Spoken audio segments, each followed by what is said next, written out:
Hello.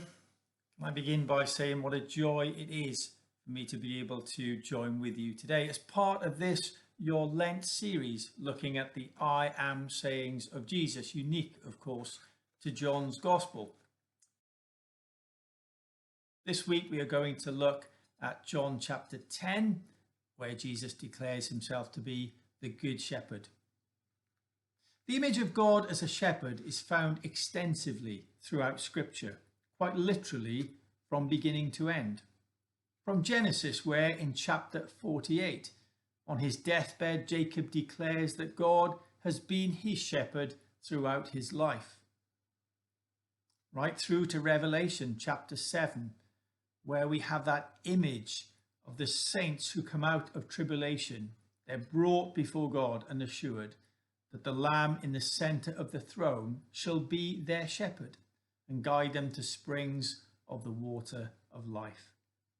Some of the Bible's best known and best loved passages carry that image of God as shepherd.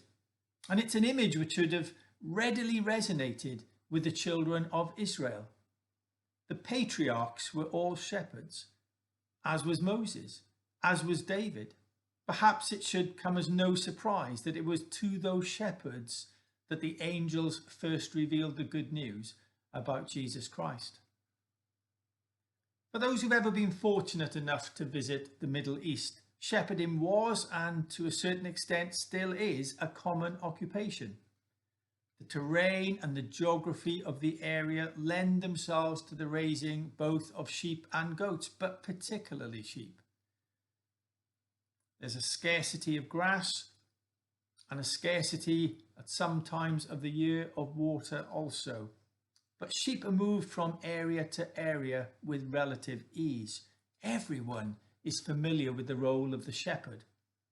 And it's the role of the shepherd that takes centre stage in perhaps the best well-known of all biblical passages, Psalm 23, which people are familiar with inside and outside of church. And here in Psalm 23, David offers a glimpse of a gracious God, guiding, leading, and protecting his sheep. A glimpse of a God always willing to take the initiative. Just think about those familiar passages.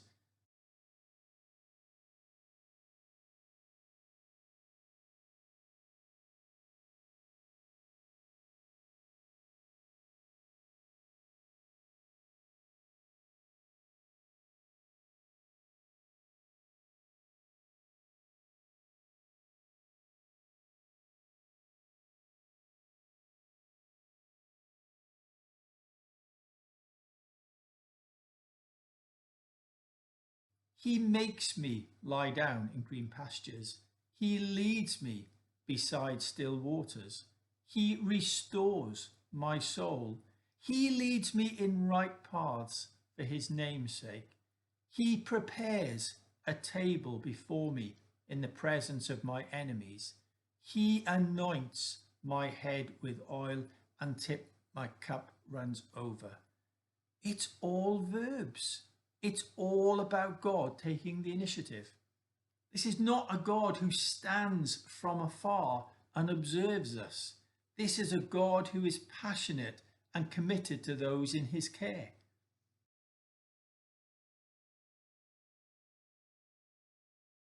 The rod, which was more of a club really, was used to ward off wild animals and robbers. The staff, meanwhile, was used to protect from scorpions and snakes. As a result, the sheep were safe, even walking through the valley of the shadow of death, quite literally the valley of deepest darkness. Jesus, like all of his hearers, would have been very familiar, of course, with Psalm 23. Everybody knew what a good shepherd should look like. But note what Jesus says. He doesn't say he is a good shepherd. He says he is the good shepherd.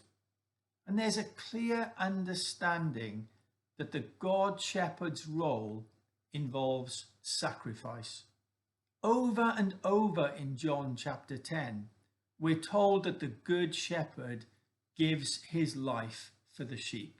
It's in verse 11, verse 15, verse 17, verse 18. When not grazing, the sheep would be kept in sheepfolds or pens. The great majority of villages and towns would have one, a public sheepfold large enough to hold several flocks of sheep.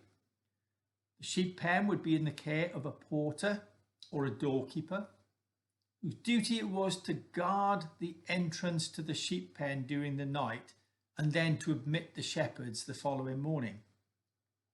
There were many occasions, of course, when sheep would need to be penned outside the town or the village.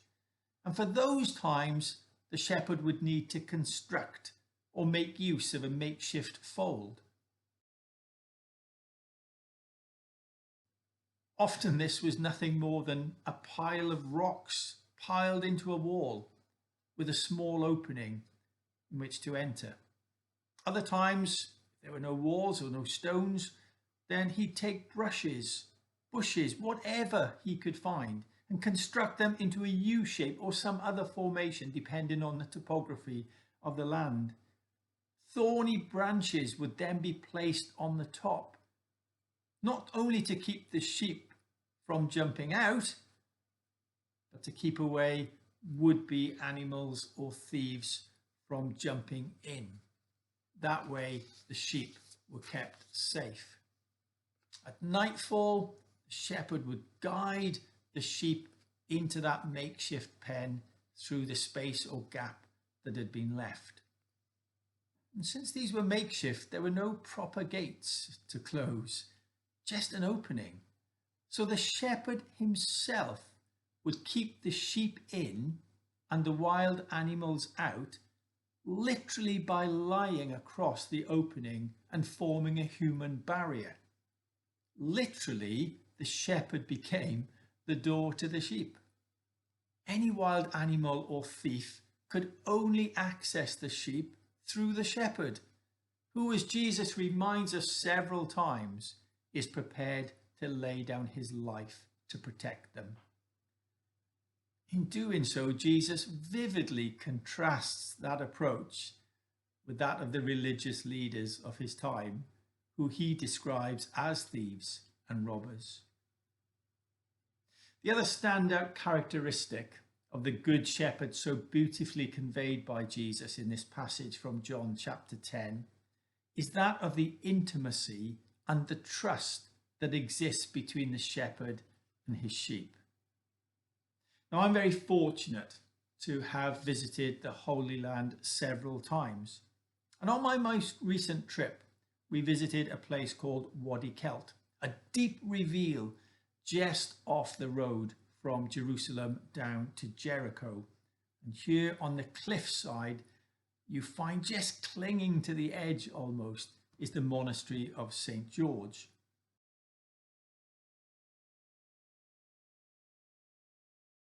But in this spot, our guide introduced us to some of the local Palestinian Bedouin. And he explained to us that at night, the sheep would all mingle together in that particular village's pen or sheepfold. But the next morning, one by one, the shepherds would go in and call their sheep. And one by one, their sheep would come out and follow, listening for the voice, recognizing the voice of the shepherd. Now, I've read John chapter 10 many times, but that Bedouin really brought it alive for me. But when I reread that particular account, I noticed something that had never struck me before. In verse 27, Jesus doesn't say, "My sheep hear my voice, they know me and they follow me," but rather, "My sheep hear my voice, I know them and they follow me." To the untrained eye, to those who have no investment in the sheep, they all look the same. But to the shepherd, each one, each individual sheep is known and valued. I know them, Jesus says. We are known by him before we ever know him. We are loved by him before we ever love him. We are claimed as Christ's own before we ever choose to follow him. We are the sheep of his pasture before we ever learn to speak of him as our shepherd. We are called to actively listen for the voice of the shepherd and to grow to trust him. Being Christian, after all, is so much more than a statement of belief. Being Christian, after all, is so much more than adhering to a certain set of ethics or moral codes. To become a Christian is to become a disciple. And you become a disciple when you're obedient, and you're obedient when you listen. Listening to the Good Shepherd who knows and loves and guides his sheep.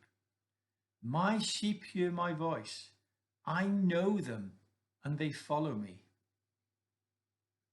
And so, as followers of Jesus, we are called to listen and to trust his voice, which is always true, always gracious, often quiet, often surprising, always gentle, correcting us without punishing us, bringing us back to ourselves, and all the while encouraging us in our service of others. To be known by the Good Shepherd is to be loved unconditionally, faithfully, sacrificially. I am the Good Shepherd, says Jesus, the Good Shepherd who lays down his life for his sheep.